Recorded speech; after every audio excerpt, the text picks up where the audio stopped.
It's Leclerc. Charles Leclerc! Welcome to Negative Canberra, the Motorsport show, brought to you by ProKarts Race Centre. Far enough back, he's going to make the lunge down the inside! The ultimate pit stop, The safety car is coming in. fueling your passion for motorsport. With an emotional moment that means everything. All of the latest results, analysis, and interviews. Roar the drivers on to the final lap of this race! I'm Jamie Lemura, motorsport enthusiast, historian, and media presenter. And I'm Leigh Harrison, motorsport professional, Sprint Master Karts race driver, and Formula One alumni. Welcome to Negative Canberra, Season 4. We are here, we are back. We finally made it at a time where I didn't actually think we would. And for Season 4, back again is my co-driver, Leigh Harrison. G'day, mate. How you going? Look, I'm going okay. I'm here. I'm alive. And I'm awake. So that's probably one of the best things about this at the moment. Well, we can chalk that down as miraculous, considering you have the best sunglass tan I've seen in a while. But that was AKC induced, no doubt. Yeah, absolutely. 4 or 5 days in the sun. It's actually not too bad. Like just my nose, really. My arms are a bit burned as well, but the legs missed out this time. So I'm going to have to up my game for the next round. We'll touch on that a little bit later on in the show, but I'll probably just start by saying that this is the new norm for us. We actually called it a day with Radio Italiano at the beginning of the year, and I suppose it's probably a good segment to thank Mark and Dino Mussolino and the team at the station for the 3 years of allowing us to, I wouldn't say rule their airwaves, but to be in their studio and for us to do our thing. And we wouldn't be in the position that we're in right now if it wasn't for Mark's input and also the station's help to get us to that next level. So we've kind of gone back to our roots now, which is certainly more of a, I suppose for us, it's more of a chance to have our normal voice, but also include a visual medium in all this too. So we'll find our groove as the weeks go on. But the new norm.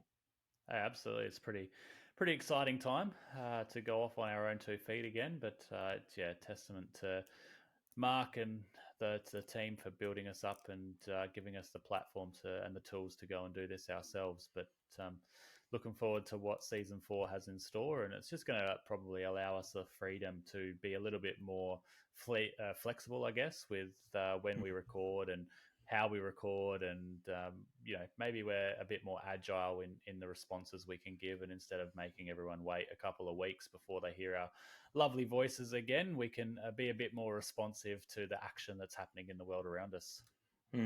Speaking of action, before I touch on asking you about your off season, I need to show you what happened in my off season. Project Ray. Can you make a drum roll, please? Behold, Cue the Project Ray. How good is this? The only good thing about that is the fact that my dad did a good paint job. The lines are crisp. Absolutely amazing. Like, I cried when I picked this helmet up. I'm well aware. Aware.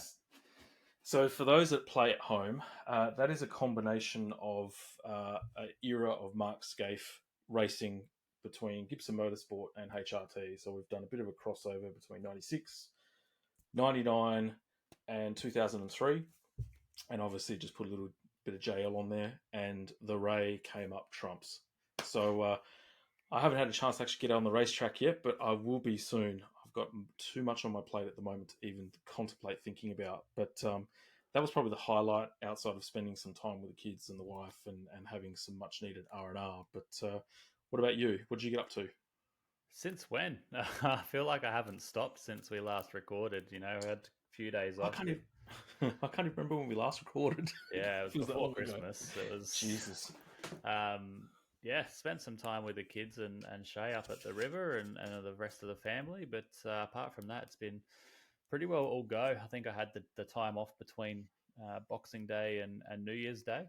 And apart from that, we've been flat out. The team's growing, so we've been spending a lot of time at the track.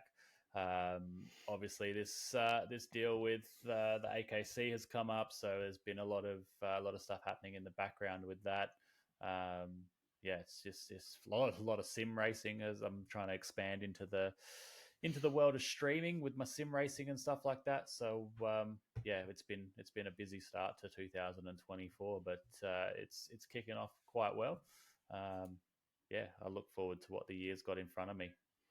I did note you had turned into a bit of a gaming goob again, like you'd sort of gone back to your childhood and getting a bit of a whizzer playing your Sims and stuff. I don't know if again is the right word. I just think it's being more public about it. Yeah.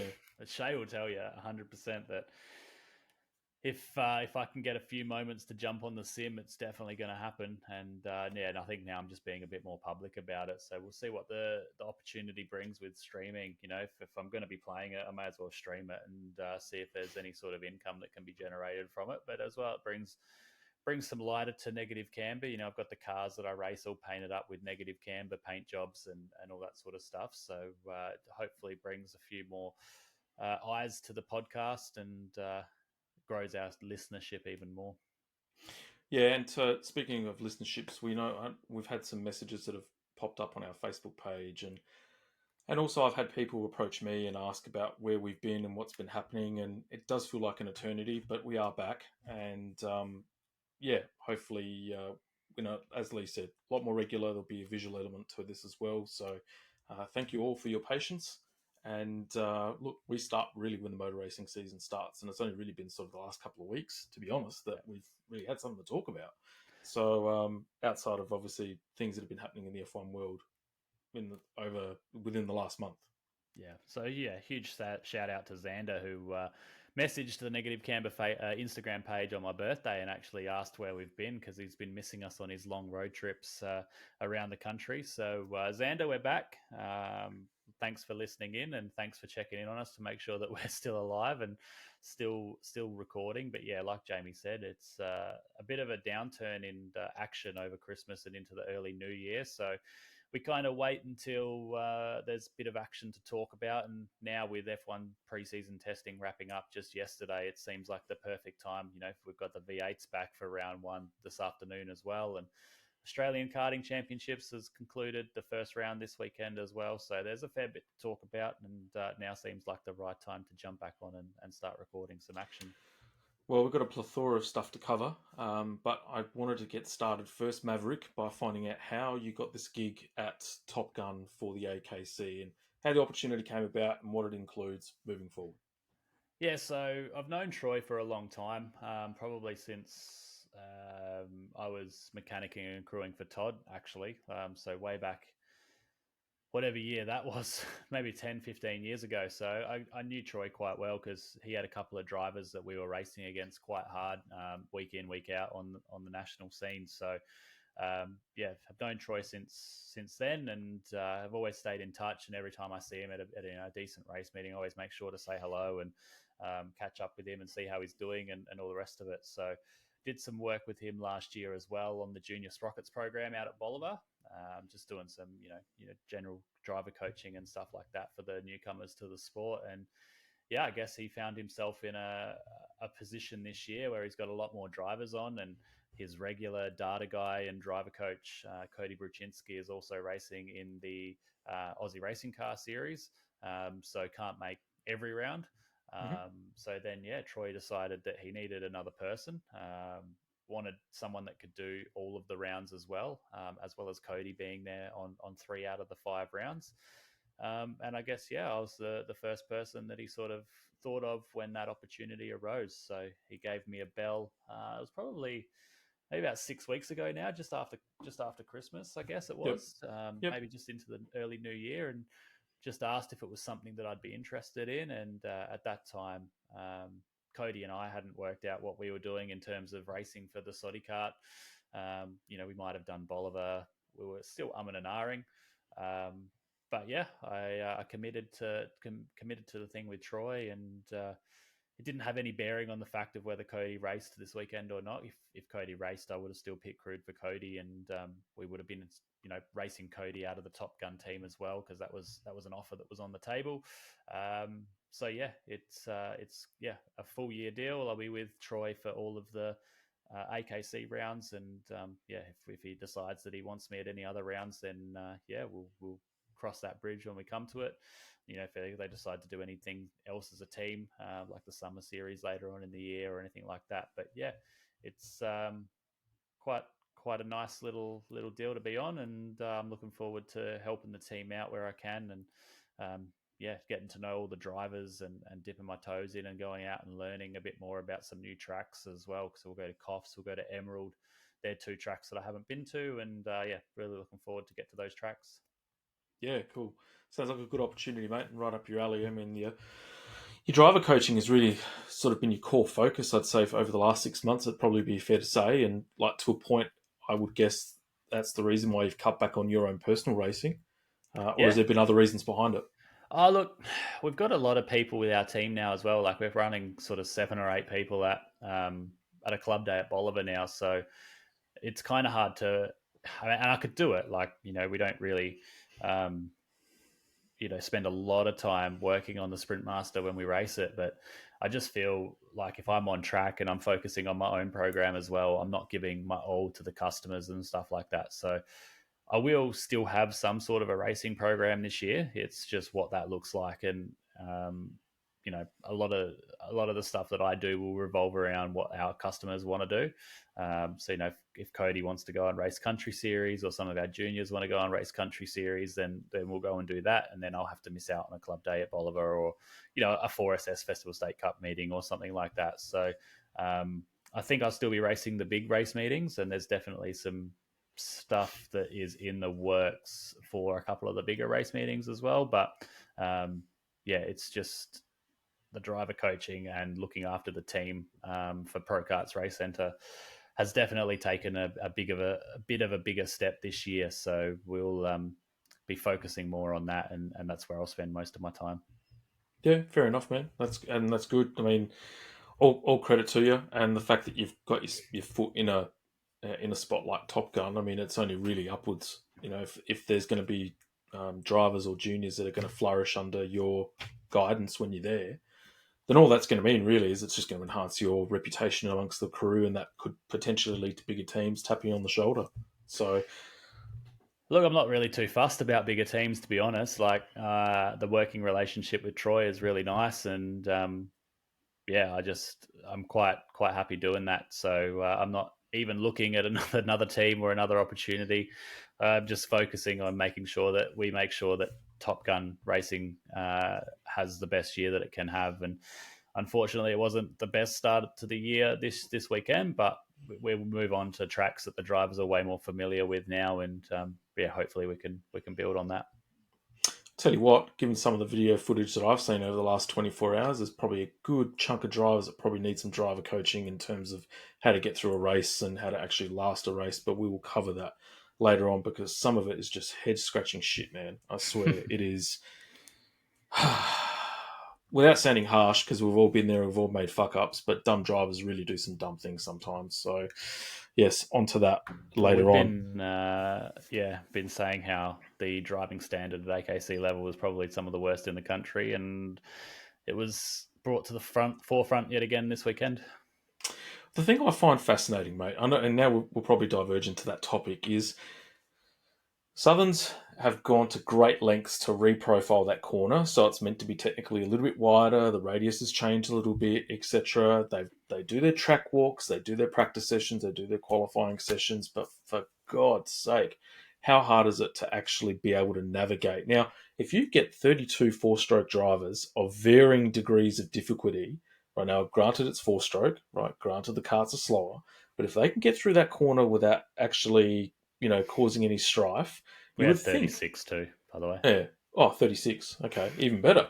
So if you think 36 drivers of varying degrees have the capacity to get through that corner, and the country's best drivers struggle to do that on a repeated basis to a point where you've got 15 karts sitting on the infield waiting to be picked up. I mean, what's going on? Seriously. I mean, if you want to compare apples with apples, we're probably not doing that. Comparing 36 four-stroke drivers going into a 90-minute enduro in turn one, probably a little bit different to 40 of Australia's best and fastest drivers going into turn one of a 10-lap race. So you can make up a fair few positions in the turn one of a 10-lap race if the cards play your way, but you can also lose a hell of a lot. So we were unfortunately, one of our drivers, Riley Grande in Cadet 12, was the unfortunate participant in the 20 go-kart pile-up in Cadet 12, and we bent a chassis and all the rest of it. So we had to swap chassis, which put us rear field for the next heat.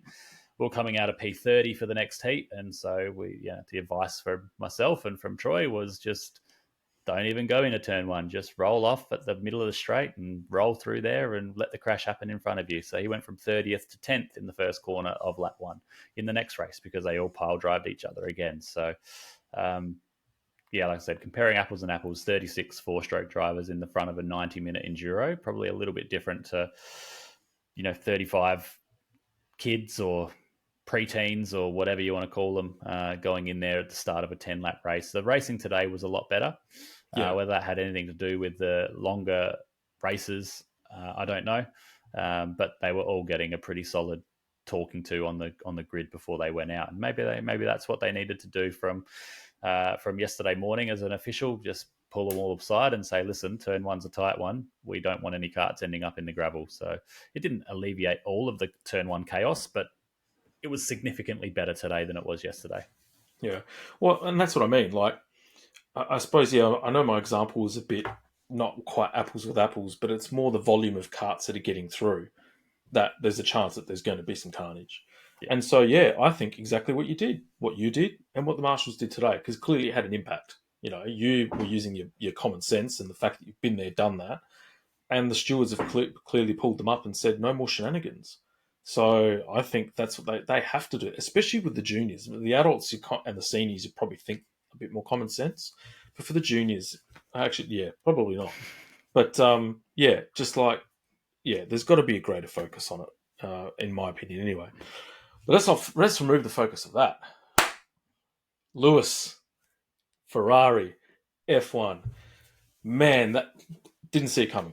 No, I did not see that coming at all. And, there was talk about it. We covered it last year, about halfway through the season. There was a rumour. And I'm like, no way. No chance in hell. And then, bang, there you go. So just to see your piss burn next year, I pray victory. Just to see Lewis with the Tifosi in front of everyone, Max in second. Oh, that'd be a dream. But I'd want to see your facial expression as well. That's exactly what it's going to stay. It's going to stay a dream because it's not going to happen. I mean, how can your team that puts a video up of them saying poetry in motion or whatever, showing one of their greatest pit stops ever that they put up on Facebook, and it's getting a wheel stuck, and they bloody hell, they can't even do a promotional pit stop right, and then they can't even have the media person pick that up while they're sending it around the whole of the factory waiting for guidance on whether to post it or not. Well, love is blind. Love is blind. Yeah, your team have so much that Lewis Hamilton can't fix. It's ridiculous. But no, like we said, it's a big deal. Like $10 billion worth of stock straight into Ferrari overnight once they announced that it was actually happening. So for them, it's already paid off. They've paid off their decision to hire Lewis. They could pay him $200 million a year for the next 15 years, and it would still be, profitable for them. So they're both, like we've said before, both teams are going to have pressure like they've never had pressure before. Lewis is going to have pressure on him to turn Ferrari around, and Ferrari are going to have pressure on themselves to provide Lewis with the car and the tools and the capability to go and win a world championship. Yeah, look, absolutely. And I think for me, the thing I take away from it is that it was a power move, and clearly Lewis has seen something or seen some things that Ferrari have put forward to him. So the word is, and the story that I've read, was that John Elkann, who owns the whole group of the Agnelli family, has rung Lewis, and has rung Lewis on multiple occasions. They've actually struck up a personal friendship. And Elkann's actually laid all his cards on the table this time and said, right, this is what we've got planned. This is what we're doing. This is what our engine looks like. And obviously whatever other things they've got in the pipeline. And that's actually perked Lewis up to say, you know what? I think I might consider this. And so obviously one thing's led to another. He's also had a really good working relationship previously with Freddie Vasseur. And then, of course, there's the talk of Carlos having a pre-contract with Audi in the background too. And I was having a good discussion with a couple of mates of mine over the off-season when this news came out. And everyone's like, oh, poor Carlos, poor Carlos. And look, I'm a kaleidoscope of emotions on this, as you can imagine. But I think to myself, well, you know what, maybe not necessarily poor Carlos, because we don't know what the conversations were on the other side. You know, like we don't know what Carlos's view is. Carlos is probably saying, well, you know what, I'm actually tired of playing second fiddle to Charles. I think I'm ready to lead my own team. And So maybe put his the stocks fact out that there. he's got something with Audi as well, he's like, I actually don't really mind too much at all. Like he's going to go and be the senior driver for Audi as they come into Formula One. So he's got that working in the background for him as well. So maybe, you know, we haven't actually heard from Carlos as to what he thinks about the whole situation at all. So it'll be interesting to hear his take as the season progresses. Well, that would lead me to think that if it's not Audi, he's already got something lined up and he's more than comfortable because he hasn't played. He's been very classy about the whole thing, like even in Italian interviews or with the Italian media. He's often said, you know, I'm concentrating on this year. I'm doing it for the Tifosi, etc., etc. He's played the right cards at the right time. But he makes a good go-kart too. That CS55 by Tony Kart is a thing of beauty, as you well know. But From your eyes. oh, it's glorious, absolutely glorious. And but for Elkin to make that move, and for really Lewis to say, right, if I'm going to actually drive for Ferrari, now's the time. There, I don't know. There's another twist somewhere. I don't know what it is. I'm not 100% sure what this is, but I would not be surprised if somewhere along the line, especially with all the shenanigans that's happening with Red Bull at the moment, which we'll touch on shortly, between the power play between Horner and Helmut Marko, that Newey goes to Ferrari as chief designer in the next 12 to 24 months, because that would be the thing that would really entice Lewis to make the shift from Mercedes. Has to be. The thing like with the Red Bull and stuff didn't happen before Lewis made his signature known about Ferrari. So unless there was already some rumblings in the background that the Formula One paddock knew before it broke covers to the media, then I don't think that's played into Lewis's hands. But maybe the stars aligning and everything falling into place if something does happen with Christian and then Newey decides to leave. I think he still has unfinished business. Like we've read before, he wants to go to Ferrari and build a car that they can win with. So I don't see that being too far from the truth or too far from reality. You know that video that they put up with the pit stop? I didn't actually notice the tyre. I didn't notice the change until I actually saw it, and it was pointed out. It pretty quickly. I was like, "Oh, that didn't look amazing," but I didn't post anything about it. I should have, because I didn't want to just make too much fun of you. Well, I've got enough salt in the wounds from all the shit that you gave me last year. Come on, man. Let me get through pre-season first, all right? Exactly, I did. I let you. Oh dear. But Christian Horner and the Red Bull fallout is there's a report that's circulated around in the Italian papers. I think it was Sky Sports IT a couple of days ago, that Wednesday that they're announcing Red Bull and Christian Horner are parting ways. Now, how much is truth in that, I don't know. And the stories that have kind of arisen over the last couple of weeks about this scenario is quite mixed, because at one point it looked like it was almost an industrial relation dispute between a disgruntled employee and Christian Horner. And now it's kind of evolved into more of a sexual discrimination type of scenario, and probably beyond that too. And so they've tried to settle it out of court. Do you call it the victim? Is that probably the right word? The individual has said nope, and they're going to take it all the way. So, but yeah, apparently on Wednesday it's meant to be announced that he's gone. And there's been reports of a power struggle between Helmut Marko and Christian Horner pretty much since Dietrich Mateschitz passed. And there's some rumours circulating at the moment that that's actually now become quite political, and that Helmut Marko is now driving this as well. So that's going to play some, it may maybe not impact the core team in terms of the functionality, because if a team's going to fall apart because of Christian Horner, then there's a problem there as well. But it's not going to help, especially with the build up to round one this week. Yeah, but if he's the glue that sort of holds the team together and all the relationships, like we're just talking about Newey, if Horner leaves or whatever, if Newey decides to go as well, what's that do for the relationship with Max Verstappen? Like, where does Max Verstappen end up? Does he start looking for another team?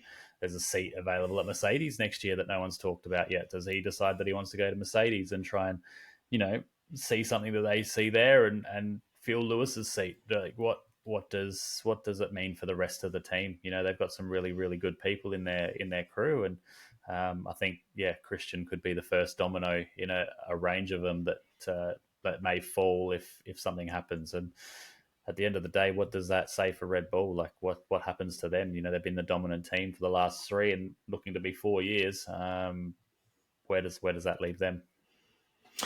Well, it's interesting, isn't it? I mean, it's going to really sort of highlight just how cohesive this team is and how much of an important role Christian Horner does play in that squad. Like, he's been, on many occasions, he's been the peace broker between drivers that have actually been feuding. I mean, we can go as far back as Vettel and Webber, to be honest, and Max and Daniel Ricciardo.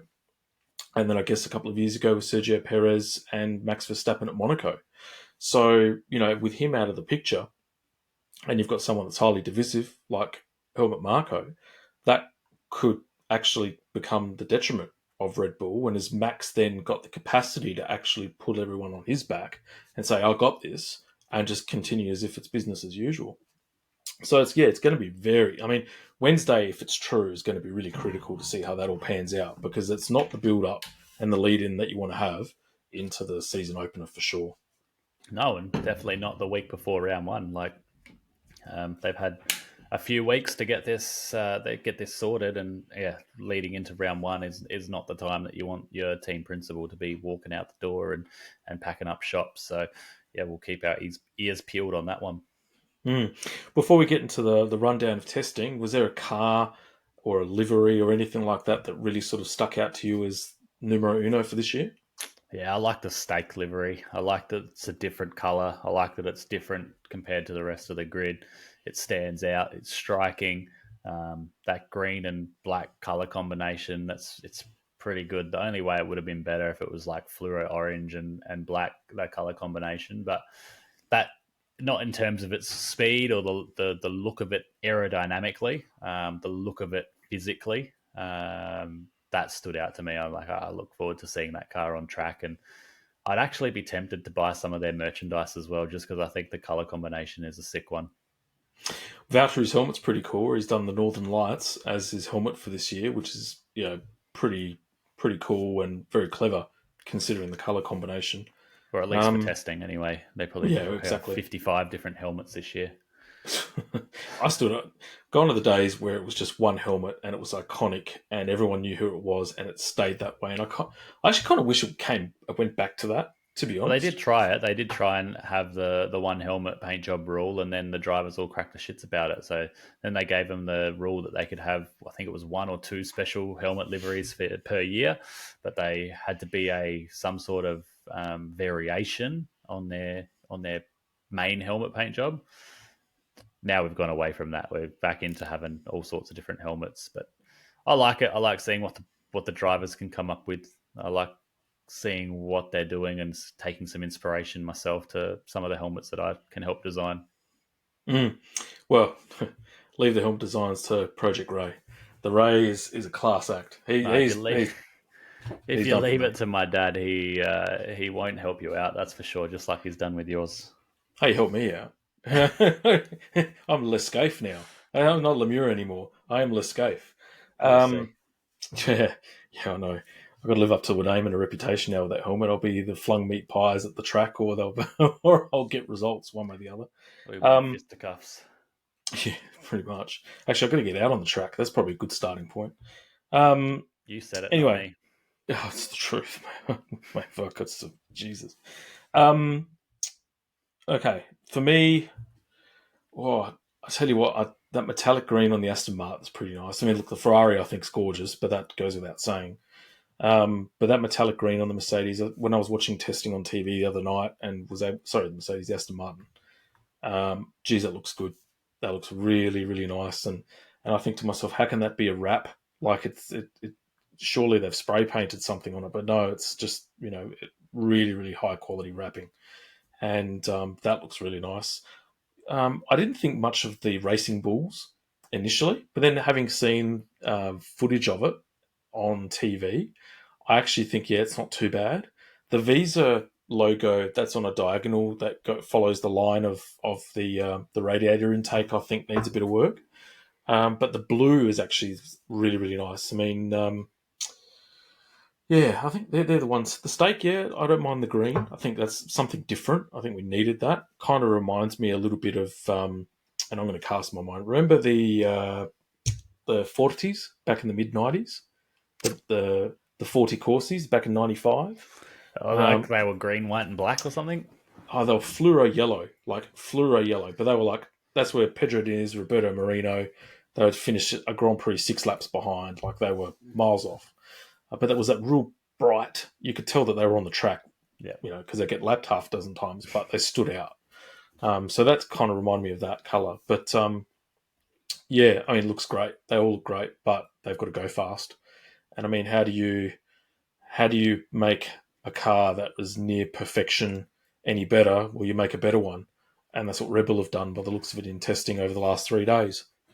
Yeah, 100%. They're looking pretty well unstoppable again. Unfortunately for us fans, it's going to be a pretty boring year. I think they were running heavy fuel loads on the last day of testing when everyone else dumped a bit of fuel out, and they were running on a harder tyre as well, choosing to run on the softer version of the version of the tyre that's going to be the soft for this race weekend that's coming up this weekend.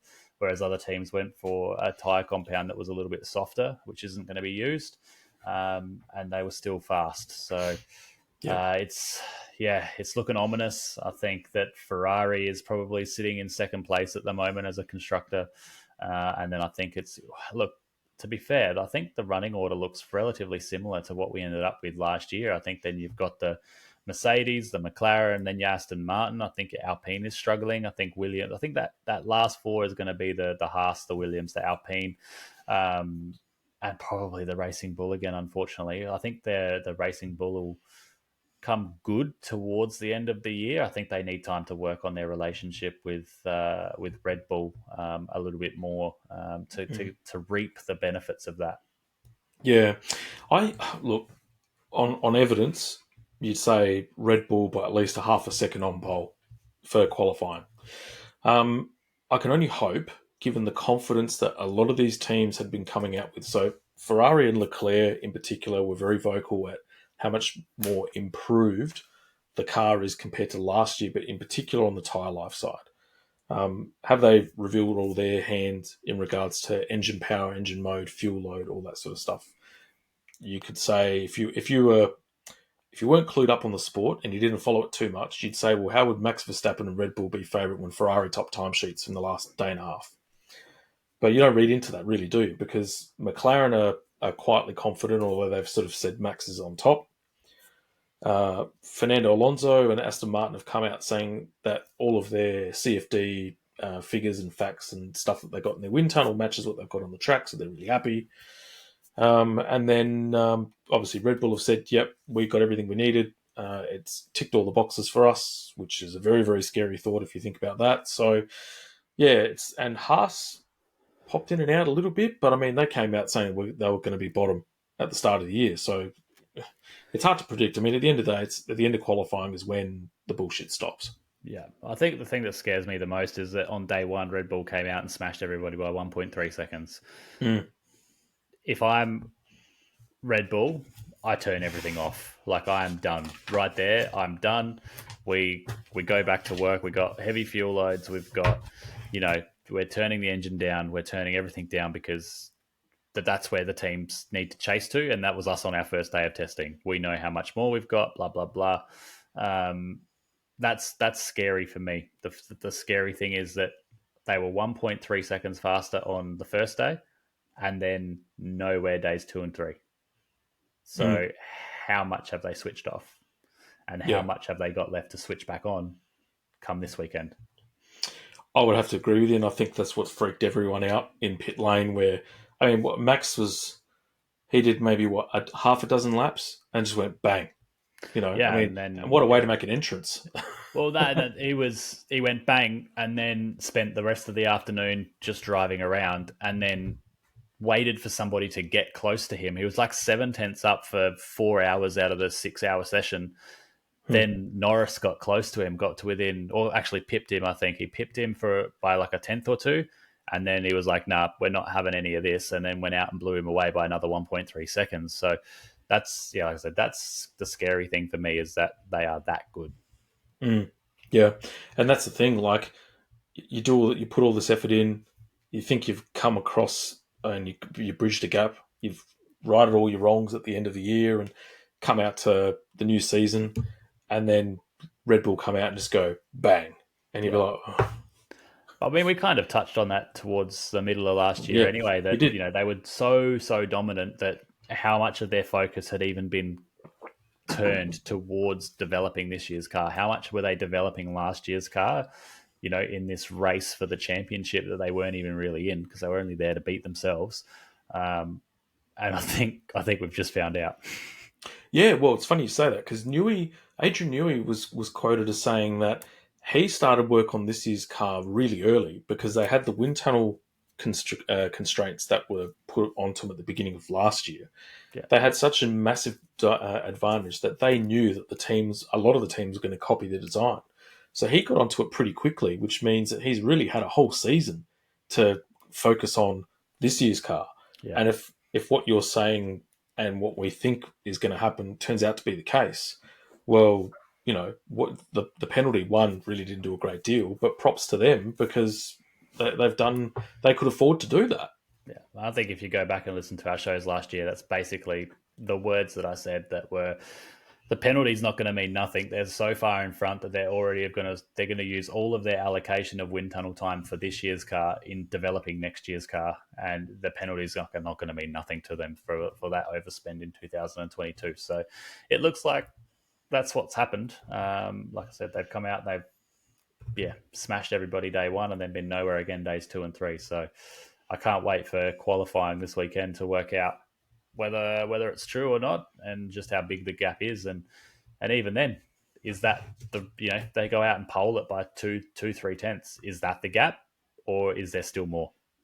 Because like they've got another whole 3 days of testing, 3 hours of free practice to let the competition chase them, and they've only got to keep turning the engine up as much as they need to keep the competition 1/10 behind. Yep, exactly. And Honda have had such an input. They've had more of an input in this year's motor than what they have had previously. And again, the scary thing is that it's taking forward time, or giving forward time for when they come in 2026 as well. So all that intel that Red Bull will be passing on too. Yeah, and it's a good point to raise as well. Like, they've got one less power unit per team this year. So if Red Bull can race at a reduced power load, then they're not asking as much of those power units. They're less likely to get grid penalties later on in the year. So, it's ominous. Yeah, absolutely. A couple of new segments for F1 this year. None of the cheese that we've had in the past to accommodate for radio. So we're going to go something simple. Our top 3 predictions for the race. So I'll let you go first. Yep, okay. Max. Oh, it's tricky. It's tricky. I don't trust Sergio, no matter how fast the car is, and it's probably going to hurt me. Max, Charles, Oscar Piastri. Ooh, yeah. Okay. You got my first 2. I agree with the first 2. The third one. Oh. Yeah, I reckon Oscar. I'd say Oscar. I actually, I rate Oscar better than I do Lando Norris, which for all the Lando lovers out there, they're going to get all cock a hoot. But I actually rate him. I really do. I think he has the potential.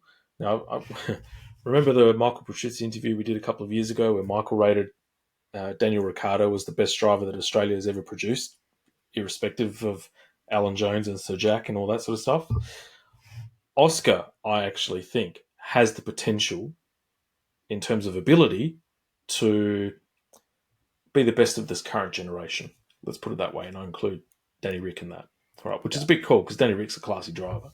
But I think from what I've seen, I would say that he'd be better than Lando Norris in no time. I would agree. I think he's already shown that he's a class act by winning Formula 4, Formula 3, and Formula 2 in back-to-back years. So, look, I would put him above Danny Rick at the moment. It's going to be interesting to keep an eye on Danny Rick, actually, like with the pressure mounting on Perez and all the rest of that for that Red Bull seat. There's a lot to play out. Yeah, absolutely. The wild card. Here's a new thing. The wild cards. What this is all about is pick something outside of the box that may or may happen, and it could be really extreme, or it could be a bit more conservative, but outside of the norm. It could be anything that happens on the grid over the whole weekend. So we can't talk about Ferrari messing up the strategy then, because that's not really outside the box, is it? No, that's probably more. Okay, so my wild card is Ferrari pull off a strategically faultless race, including no pit stop mistakes. That's my outside the box thing. All right, you know my outside the box, a Red Bull double retirement. Yeah, it's been done before. It's been done before. We only had to go back to 2022, I think it was, that they both retired. One Ferrari. But their reliability over the last 12 months has been extreme. Yeah. And over testing. At some point, the odds have to come where they have a shocker. At some point it has to happen. Yeah. And what better way than do it at the beginning of the season rather than later on? Look, that point could be 2033 for all we know, but you're right, it does have to happen eventually. This weekend coming, I think it is a very, very big wild card. Like if you were to go to gamble responsibly, but if you go to Sportsbet, they're probably given some pretty long odds on that one. Yeah, I wouldn't like to see the odds of Max actually taking pole in a win, though. It'd be pretty short. $1, I think. $1, yeah, for sure. And that was the other one, pole predictor. Goes without saying, doesn't it? I don't think we have to say it. Max Verstappen. Yeah. Max Verstappen. All right, that's Formula One. So I think, in a nutshell, I think we're going to be in for... Look, I don't know. I think you could, on the outside, it would be a predictable season, but I got a funny feeling it won't be as landslide and as one-sided as last year. The outcome might be the same, but I don't think it's going to be as predictable. I unfortunately think it's going to be more predictable. I don't see them losing any race. Well, yeah. As I said before, how do you perfect a car that was nearly unbeatable? You make a better one. Well, and it's some pretty radical changes as well, like with all of the side pod design. It looks almost like the Mercedes side pod design from last year. How ironic would that be? Like here they've gone with Mercedes have ditched this zero side pod concept. Red Bull come back and apparently they're going to introduce their own zero side pod concept at about the third race. Might be Australia, I think. And can you imagine they make it better? How much would you laugh if you were Adrian Newey and just walk past them in the paddock and be like, I made something work that you can't? Well, that happens every week, doesn't it? his stock will go just through the roof. Oh, and when it makes can you imagine the Italians if they actually land Adrian Newey at Ferrari? Let's be honest. They'll go off. Oh my God. Yeah, you know what? It'd be too hard to contain their enthusiasm. And they do tend to jump the shark a little bit too. So, yeah, God knows I know. But, I think let's see what happens next week and let's see how the season unfolds. And before the first 3 Grand Prix, bang, bang, bang, one after the other. Yeah, so it'll be rapid fire. Yeah, exactly. Yeah. And outside of Abu Dhabi, outside of Bahrain, the next few races are actually in a really good time zone because it's the Asian swing. Yes, absolutely. Yeah, good for all our Australian listeners. Yes, absolutely. Now, Supercars. Jesus. We left the Adelaide 500 and everything was somewhat settled. We crowned a champion. SVG was going to NASCAR. Tim Edwards was becoming the technical director of Supercars. They were off to the USA. They went to the Windshield Wind Tunnel. and made a whole raft of changes, in particular to the Mustang and the Camaro. So in layman's terms, a revised front splitter for the Mustang, some revised bodywork across both cars, but in particular with the Mustang around the side skirts, the front end, the front spoiler and the front lip. They've been able to lift the front central piece under the front grille to allow some airflow to come underneath the car and actually lower the edges of the front under tray. And so what that was able to do was under brakes, when the car would actually sort of dip under braking, if we want to put it in simplistic terms, it would actually prevent any understeer to occur, which is what some of the teams were facing, hence tyre issues, etc. as well. They've then been able to reposition the rear wing, and they've now matched the dimensions of the rear wing between the Camaro and the Mustang, and they've actually moved it back a little bit. They've changed the flip or the lip across the rear boot. And what they've also noticed with both cars, and in particular with the Mustang, they've got like a little indentation across the top of the rear window, because under load, the windows would be flapping as well. So the overall consensus is, and both cars actually did probably close to about 4,500 kilometres of wind tunnel testing in wind shear. So they got signed off by Supercars as aerodynamically spot on. So they tested at various angles, heights for both cars.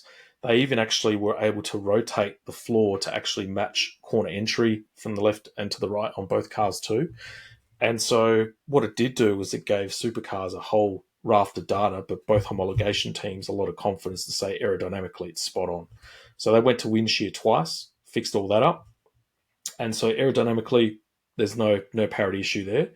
They're still working on the engine front, in particular with the Ford. So a lot of it's to do with the fact that the Ford Coyote engine is a multi-valve engine, whereas the Chevy engine is a two-valve pushrod, and the multicam engine on the Coyote as well.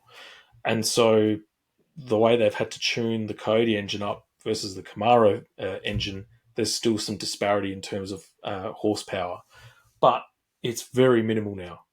What they are going to do is they're going to take it over to a different dyno over the next few weeks. I think between Bathurst, which happened today, and the Formula One Grand Prix, because it's about a month break. And I think what they call it, a translucent dyno. I think it's what the terminology is called.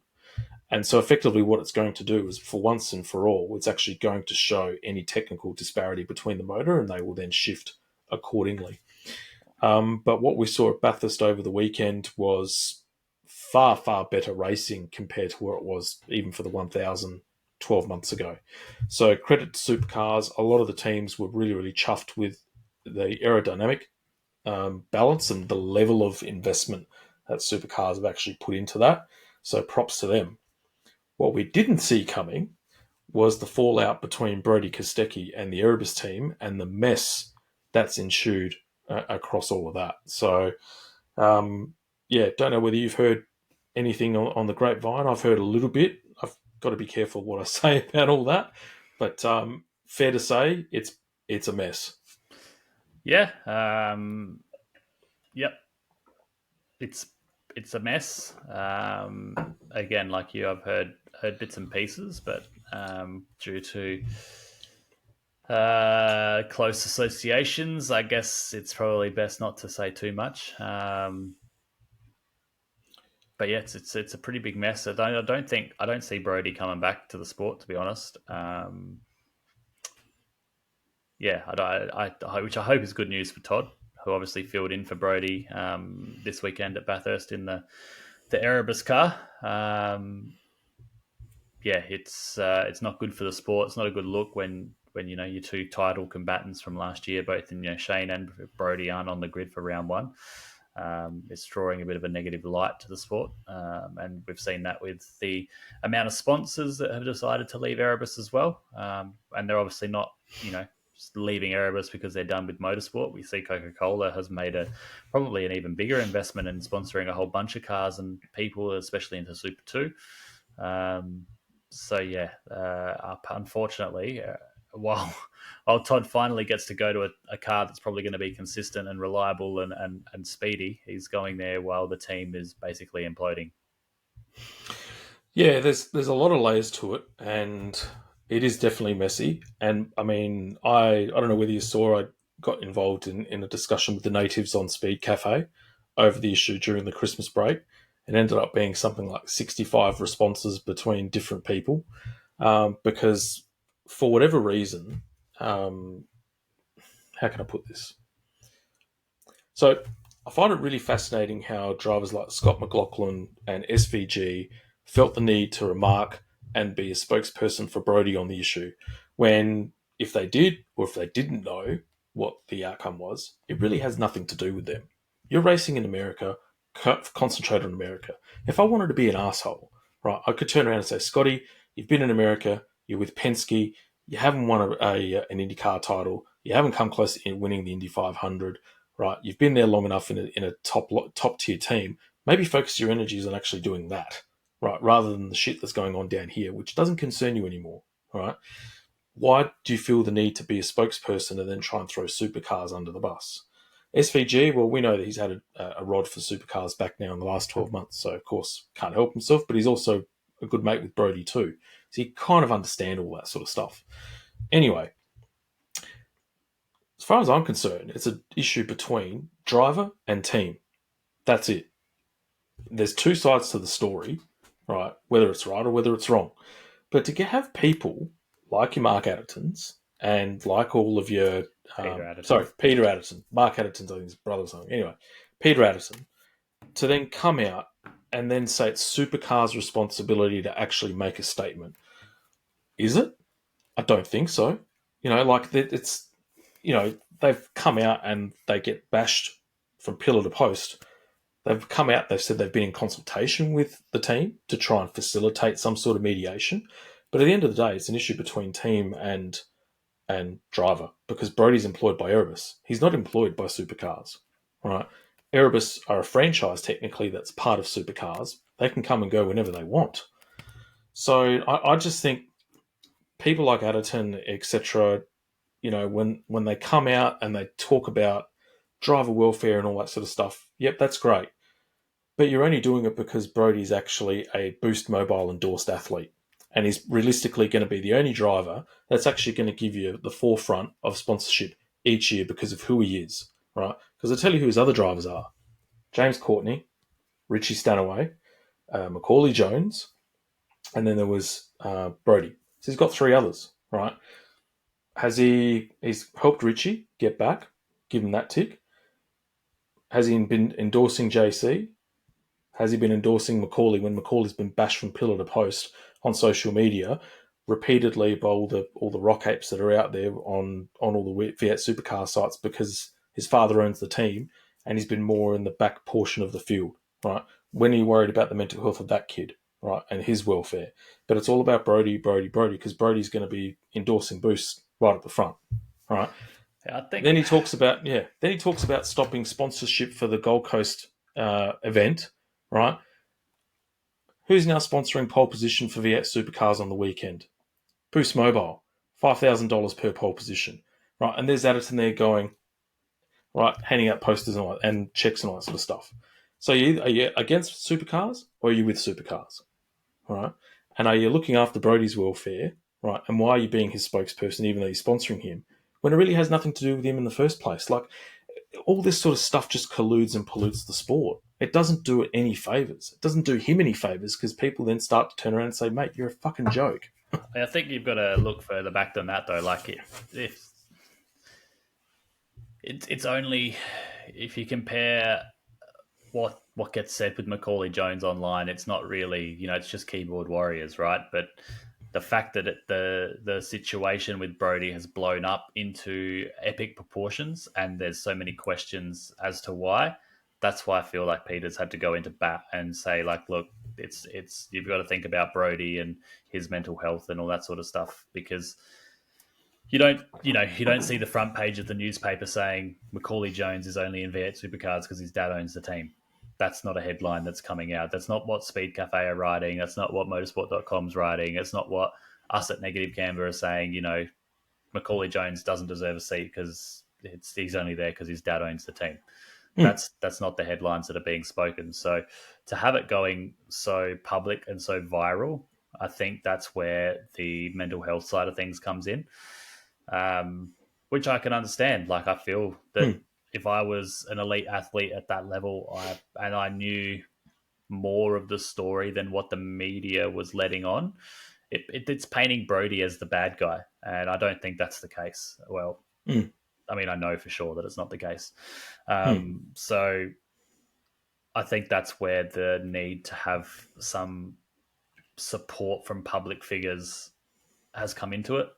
And, you know, I mean, I would do the same thing as well. If I was Peter Adderton, I would probably have pulled my sponsorship of naming rights for a major race and the investment that I'm giving to that race meeting. Like, how much money does it cost to have naming rights for a V8 Supercars round? Do we know? And I could probably get the same exposure for giving a driver, a particular driver who gets to qualify on pole, a cash bonus. I get the same exposure. I've got the Boost Pole Award versus having one race meeting where I spend probably 10 times as much money over the course of what I'm going to spend this year in giving out a pole award. So Peter's a pretty smart guy. I probably would have done the same thing, to be fair. So I can't sit here and say that I'm on the same side as you there. Oh, look, I'm not discrediting his ability to run a business. See, I've listened to him speak, and yeah, he's got his head switched on. He's got an empire there. He knows what he's doing. It's not about that. I just think to myself, there's been some massive blues that he's made in terms of decisions in supercars in the last 12 months. I mean, who buys a race car without having a race team confirmed on the grid for starters, and then have to get the money refunded halfway through the year with AAA? Why would you do that? Yeah, how do we know that was the full conversation? How do we know there were not more conversations, that it was like a 90-95% done deal, and then the pin was pulled at the last minute? So, you know, he wanted to be ready for round one. He knew the time was running out. Wanted to be ready to go when the time came. Yeah, who knows? But yeah, I mean, like I said, I don't think pulling out of the sponsorship of the Boost Gold Coast 500 and then sponsoring the Pole Award is contradictory in his messaging. I don't think he's supporting supercars with the Pole Award. I think he's supporting the drivers of supercars with the Pole Award. Knowing what he'd be like, that's probably exactly what his response would be. So I think you're right on the money with that one. I just think the way the whole thing's busy. I mean, look, even with Erebus, like at the end of the day, you're going to stop the hemorrhaging, being quiet about it, especially when your reputation's been put at great risk, all the way up and down pit lane, but also in the general public. Just come clean and explain your side of the story without shadow boxing. Now, if there's been legal ramifications that they've had to put the clamps on each other and all that sort of stuff, I get all that. But all this thing could have been put to bed a long, long time ago if either party or both of them actually came clean on the matter and said, look, even if they didn't reveal all of the story, we've had a major disagreement. We haven't been able to come to terms with trying to patch this up. We're in the midst of discussions with going our separate ways. It's been a great experience. Won the championship. Thanks for the memories, and we'll just try and come to a resolution and move on.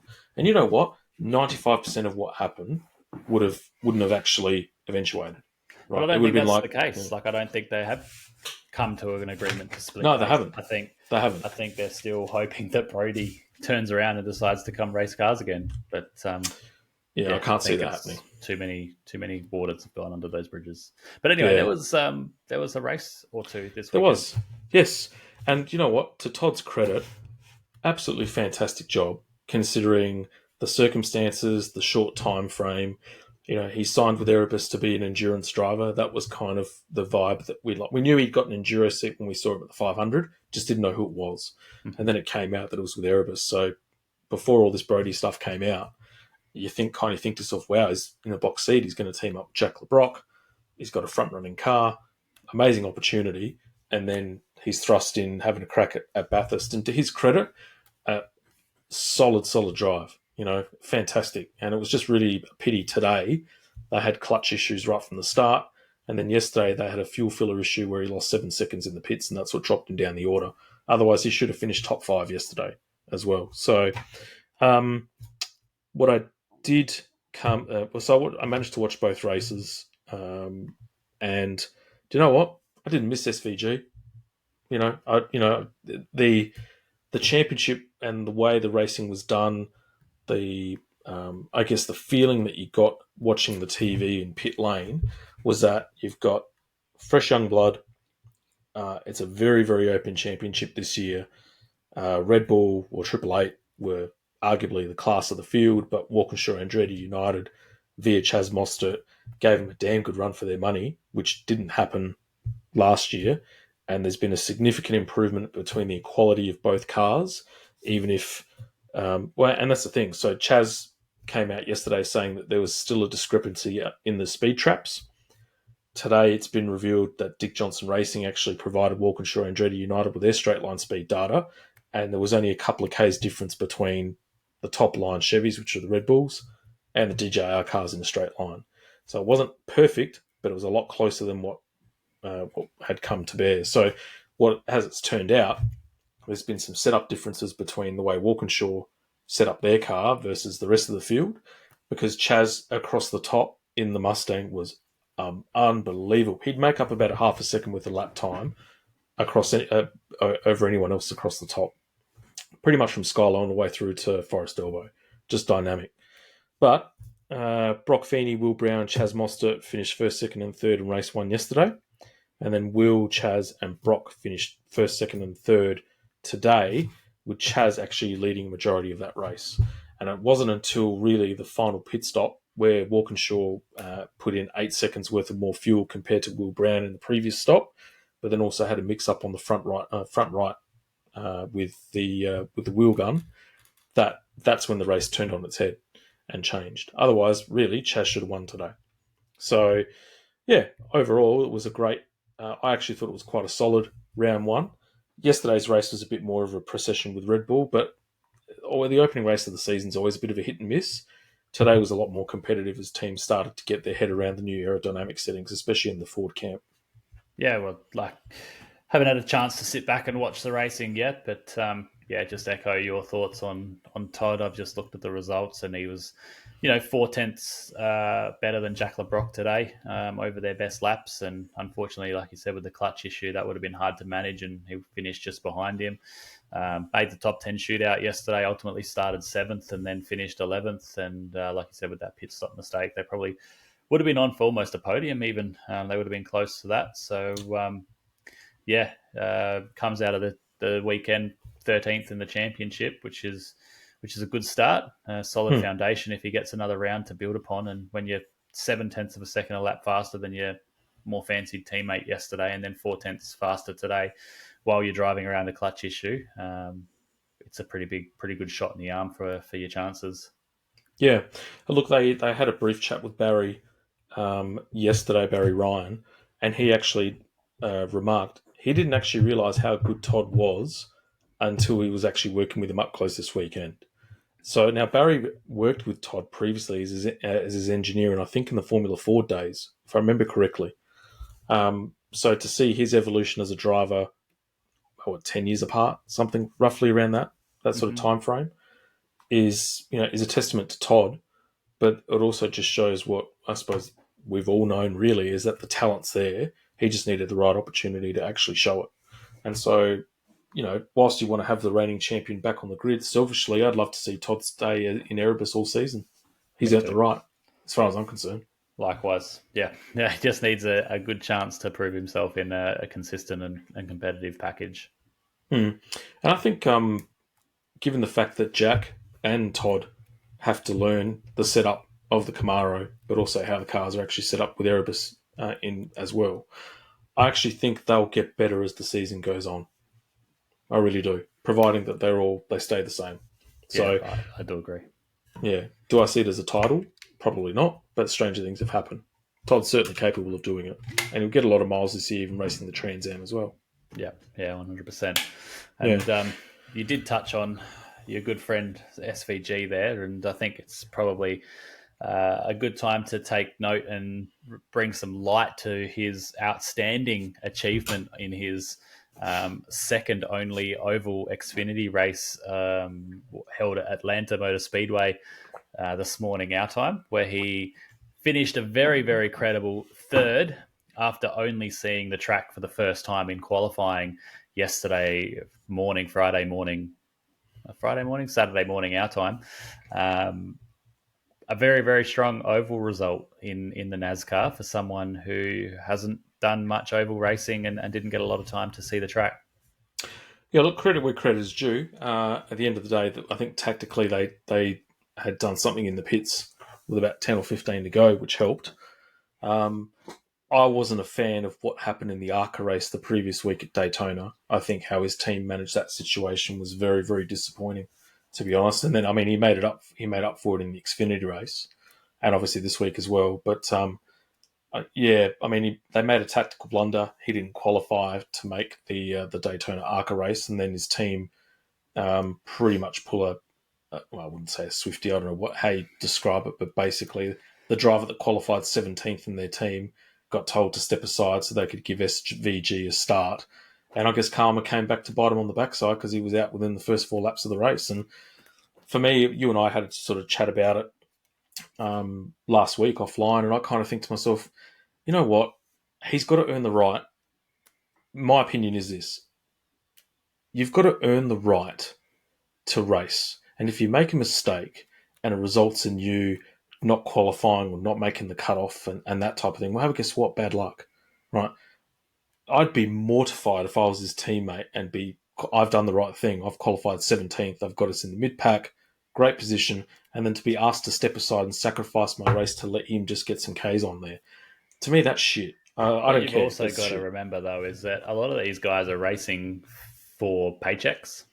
Like, start and park is a thing. Like, they literally qualify to start the race so that they can do 1 lap, 3 laps, 4 laps, if in chances that there might be a wreck in the first few laps, and then park their car, because the prize money for actually starting a race is quite significant in America, not like here.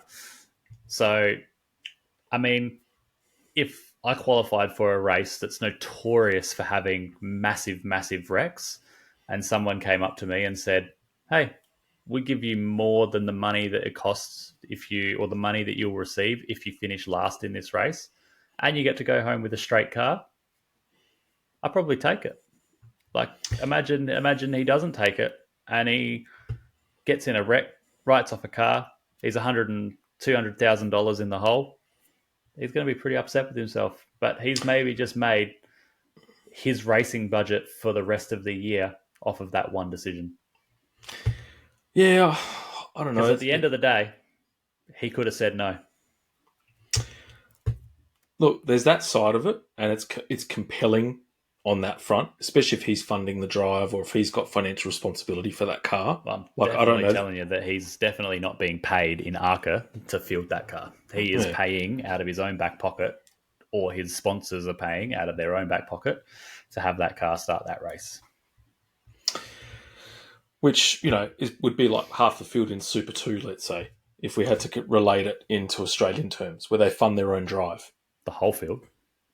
No one in Super 2 is being paid. Outside of the Tickford guys or Triple H, surely. They will be bringing budget to a team. Yeah, okay. They wouldn't be being... Like, Brad Vord is not being paid to race for Tickford in Super 2. Yeah. Well, actually, you'd be right on that, because I did catch up with a guy that used to be on the spanners for a guy that used to race in Tickford in Super 2, and they had actually bought the car to race for Tickford at that time. So on that front, yes. My question is this. What's the point of being a freaking racing driver if money is going to dictate whether you choose to race or not, when the whole point is getting out there to race and to be competitive? Money dictates whether we race or not every single weekend. I know, but it takes away the essence of the sport. You take into account that guy's thinking decisions. They might not have even had a budget to race outside of Daytona. They might have been hanging all of their hopes and dreams on achieving some sort of miracle result at Daytona to help fund their next race, to help fund the race after that. Someone's walked up to them and said, we'll do it for you. Here's the money. You get to race the rest of the year. You just have to say that you've got a mechanical problem so SVG can start the race. He gets to race another 30 race meetings this year because of that one decision. Whereas he could have been caught in... He might not have, like I said, he might not even have had the budget to go past Daytona, let alone if he wrecked the car and has to find a new engine, a new chassis, new panel work, new uprights, new wheels, new rims. He's ruined. So Yeah. Okay. yeah, I mean, So when you there's put a lot. It's not as easy as just saying, "Hey, I know I'm paying you to race, but here's another 10 grand to say you're sick." That's not the same sort of deal. See, when you put it like that, and you think about it, and you put yourself in the position of a driver that needs the money, makes perfect sense. You take it, you walk away with an undamaged car. That's all good. I completely understand that. And I wasn't even aware that ARCA was actually set up like that. I just actually thought it was a feeder category to Xfinity, which then it's a feeder category to NASCAR, which, I mean, it is. It is, but it's the same time. Like, no one's being paid to race ARCA. No one team in ARCA is saying, "Hey, we're going to give you $200,000 this year to come and race our cars, and you don't have to pay a cent." That's not the deal. Okay. They're either the drivers are either taking a percentage of the winnings, and that's their job, right? Or they've come with money. They also have a day job, or maybe they don't, but they've come with money to say, "We're going to buy that seat." Yeah. There's just something about it, though, in terms of how that whole setup works. It just doesn't sit right with me. I don't know what it is, man. I don't know. Maybe I don't know. I just can't get my head around the fact that You don't is like actually what's happening. SVG. That's what it is. No, you know what? You know what I don't like about it? I did not like the conduct that he had in terms of the way he treated the Supercars Championship last year and how he invariably pissed on the sport that made him. That's what I don't like, right? And the fact that he made it all about him, right? And that's what it was all about. And the fact that he didn't want to take accountability for his conduct and his actions from Newcastle from round one, right? And then when he got pulled up, not only by Mark Scaife, because everyone wanted to pull dirt on the great man for calling him out, but also Garth Tander called him out too. His own teammate from Bathurst for the last two Bathurst victories, and pretty much said, "SVG, your conduct is shit, right? You need to pull your socks up. You're a reigning champion. You need to be better than that." I actually think, you know what? The greats of the sport hold the current youth accountable, or the current drivers accountable, right? Because they're the torchbearers. I actually applauded that. I thought it was fantastic, right? But everyone else wanted to get on SVG's back and say, because they're all anti-Scaife brigade, right? You tell me, you're going to argue with a 6-time Bathurst champion, 5-time touring car champion, 2-time gold time. Mark Scaife's accolades are better than the whole grid combined in supercars and interest, right? The guy's got a right of reply. And so I think his whole conduct for the rest of the year, I've never seen so many steering column, brake issues, gearbox issues out of one car coming out of Triple Eight, out of 197 over the course of the last 12 months. His conduct was shit. Shit. Right? And so therefore... Settle down over there. You're going so hard, your desk is dropping. Oh, no, it was actually lifted. We're unfiltered here, mate. We're unfiltered. This is what I like, because it's our natural voice now. So, no, I have respect for his driving record. Didn't mind the way he raced, even though he pushed the limits in terms of conduct. That's fine. But his attitude last year in terms of how he conducted it was really, really disappointing. And there's many down the pit lane that reflect that view on the lowdown. You and I both know this. So, sincerely though, I wish him the best, and I hope he does make it in NASCAR, because it's good for supercars, and it's good for the drivers like Brody and like maybe Cam, or like anyone else that has aspirations to America. If he can crack it and show what we've got down here is good enough to take on the Yanks in their own game, I stand back and applaud. Right? Do it the right way, conduct yourself in the right manner, don't be a tool, and you'll be all good. Amen. Oh, man. But, now there's a break for 4 weeks until we get to the Melbourne Grand Prix in Supercars. That's the only thing I think it's really missing, is they need more races. 12 is okay. They need at least 3 or 4 more. At least. But yeah, like we've said, there's just not that level of track. They'd run out of tracks. They'd have to go back to revisit tracks, and I don't think that's as exciting as a calendar that visits different tracks all the time. Well, don't NASCAR revisit some of their tracks too, though? Yeah, they go to every track twice, basically, but it's a different format each time, so that would be the way that supercars would have to manage it. Well, speaking of NASCAR, what did happen at Daytona and what's been happening at Atlanta, because that race is going to be overnight, I believe. Yep, and I'm glad that you think I've had more than enough time to catch up on that. No, it's at Daytona. Willie Byron took the win. They went into overtime, and it was again a crash coming to start the final lap, but they just crossed the start-finish line, so it was close between him and his teammate Alex Bowman in the Cup Series. But yeah, the Willie Byron was just in front.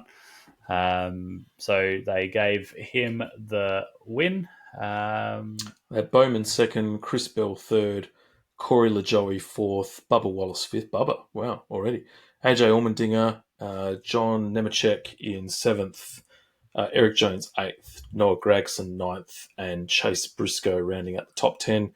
Our boy Carl Larson in 11th as well. So, yeah. When did they actually do that? It was on the 18th of February. So was that done all at night time? Because I know they had weather delays. Yeah, it was on the Monday, the 18th of February. So I think that was Tuesday morning, our time. And they ran the Cup race first and then ran the Xfinity race like directly after it. So racing finished at something like 11:30 p.m. or 12 midnight their time. So yeah, it was a pretty interesting old afternoon and made for a good Tuesday morning at my work. Maybe was it Tuesday or it might have been? It would have been Tuesday morning. Monday. No, I think it was Monday. Yeah, I think it was on Monday, 17th of February their time. But yeah, made a good Monday morning. Got to watch 2 NASCAR races back to back, and then my workday was nearly finished. So that was pretty good.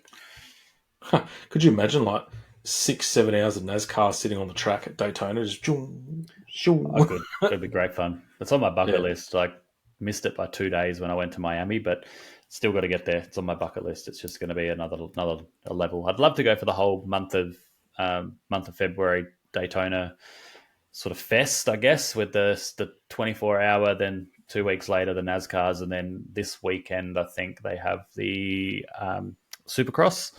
Mm-hmm. So it'd be super cool to go and see all that stuff. But yeah, I love seeing the video footage of people that take the video recording at the start of the NASCAR race and then up against the wall. Just that speed. I mean, to see that in the flesh, to hear the noise would just be magic. Yeah. That would be cool to go to Daytona. I'd love to go to Daytona. 100%. Wear my old school Dale Earnhardt gear, mixing with the locals. The Intimidator. So, yeah. I was thinking of actually doing that as my helmet too, but everyone else has got black helmets, and it's like, well, I'm the farthest thing from Dale Earnhardt, so why would I do that? Well, you're still pretty far from Mark Scaife too, except how dare you? You probably spend as much time driving cars as Mark Scaife does at the moment. I know, but I have created that it's been partly by opportunism with houses and marathon training and stuff, but it's been delayed.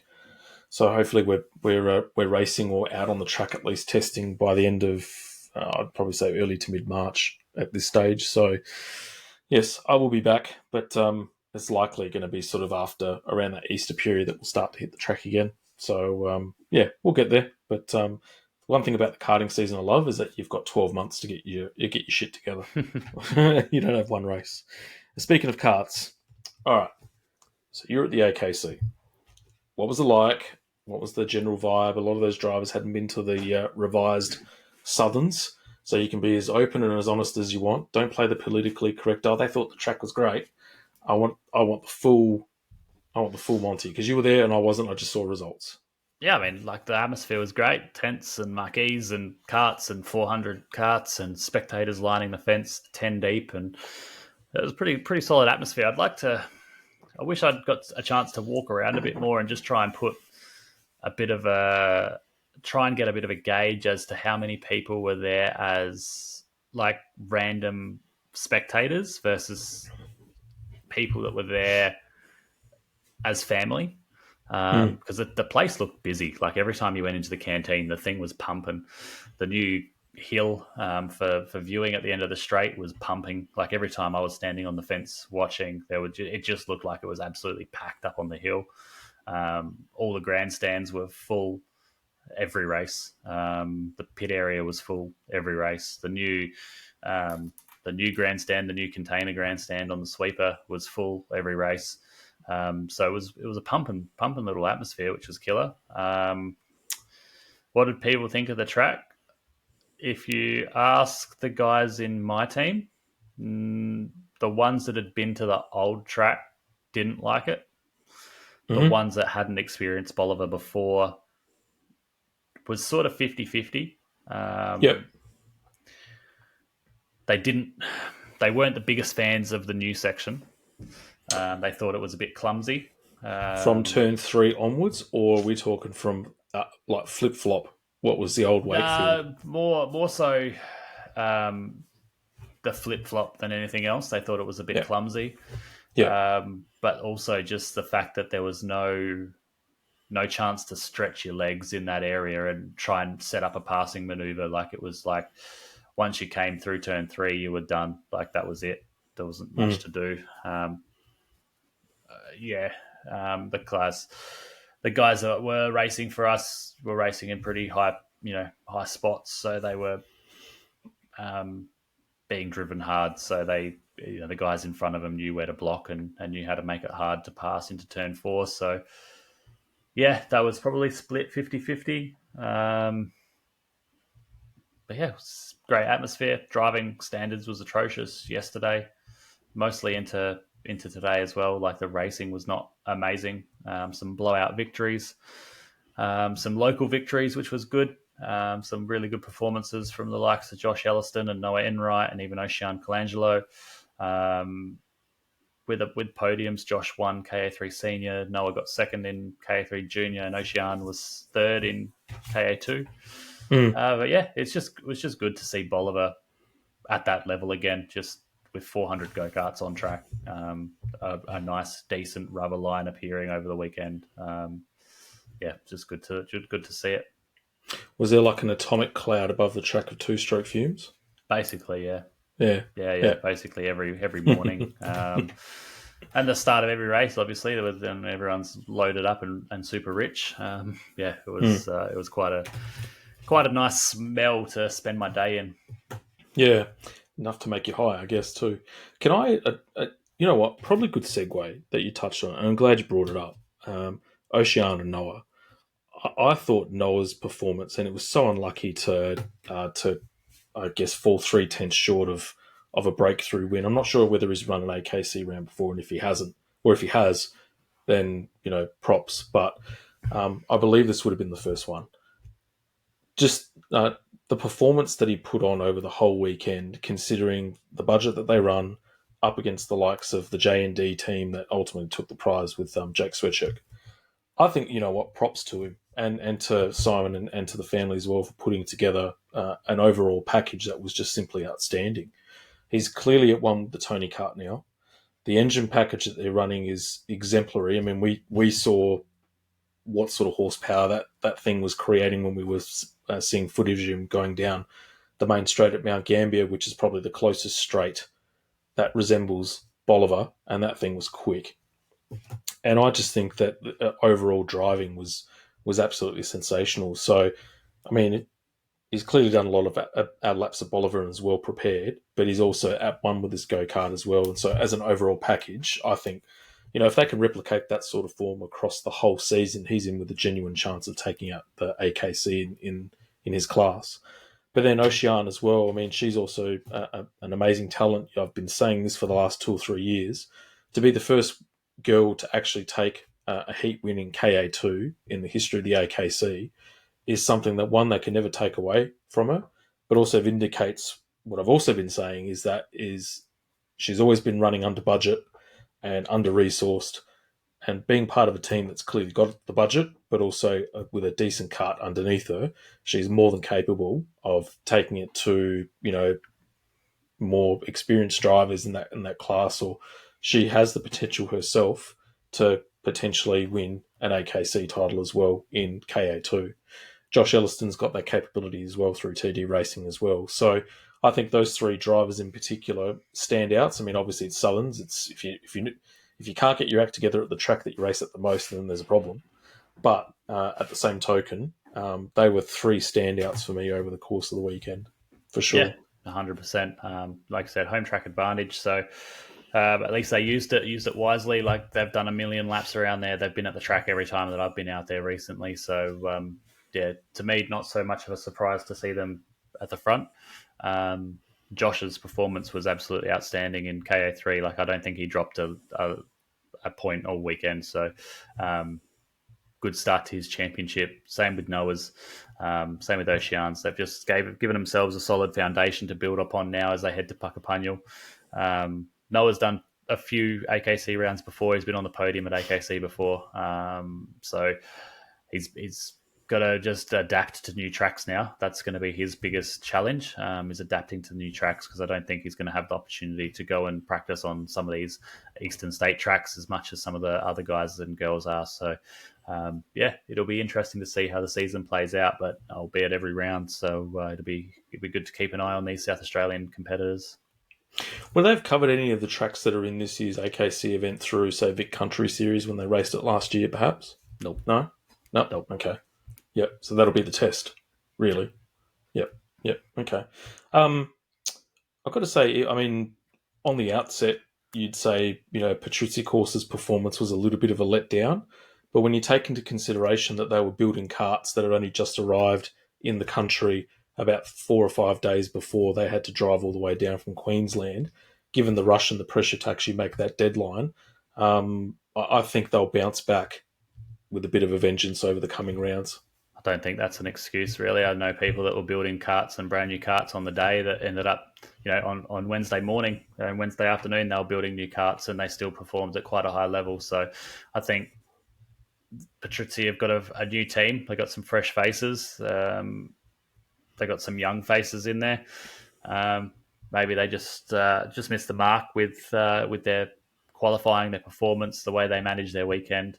They'll go back and do some homework and come back stronger. But I don't think it's got anything to do with how they were building karts during the week. Like I said, the drivers need to perform on the day, and it's got nothing to do with whether the kart's being built the night before or not. We built a new kart for our cadet driver in between heat races, and he came out and went from 30th to 5th in the next race. So, I think it's more about the preparation of the driver rather than as long as the kart's got 4 wheels and an engine on it, it should be able to be driven hard. You know what was really good for me to see? CRG dominating in the KZ. If it wasn't for, I think, who was it? The guy that got pole? I can't remember his name. Reece Cohen. Reece Cohen. And I think he was, top 2, top 3, and then retired or had a mechanical or something like that in the final towards the end. Yeah. So, yep. Yeah. Definitely didn't have a mechanical. Oh, tell me, what happened? Oh, no, he went for a move at the end of the straight and it didn't come off. Oh, no, are you serious? Was it for the lead or for podium? For the lead. No, for the lead. Oh, man. Oh, CRG proved it was fast, so I'm happy with that. CRG, DR, same thing. Red, orange, same. So, I do say so. But you never know. You know what's going to happen next year? CS55 is just going to roll out on the track. Not mine. So what happens when you buy a house? That's put to the back burner for a while. But a CS55 will win around next year. Don't know which class, but it will be, because there'll be a fleet of them. Because they're that good. CS55 OTK. That's where it's at. I think that's it. I think we're done for the first week with nearly an hour and a half. We managed to sort of push it out. It's like the old days, man. You managed to push it out. With my I've managed SVG to keep my Brody eyes waffle. open. I've managed to keep my eyes open for longer than we needed. Well, you know what? I've got to say, I'll give credit to you, because you did a far better job doing that than what you did last year when we were both pushing the midnight lamp doing the 4-stroke endurance race preview. We were both like, yeah, all right, let's nah.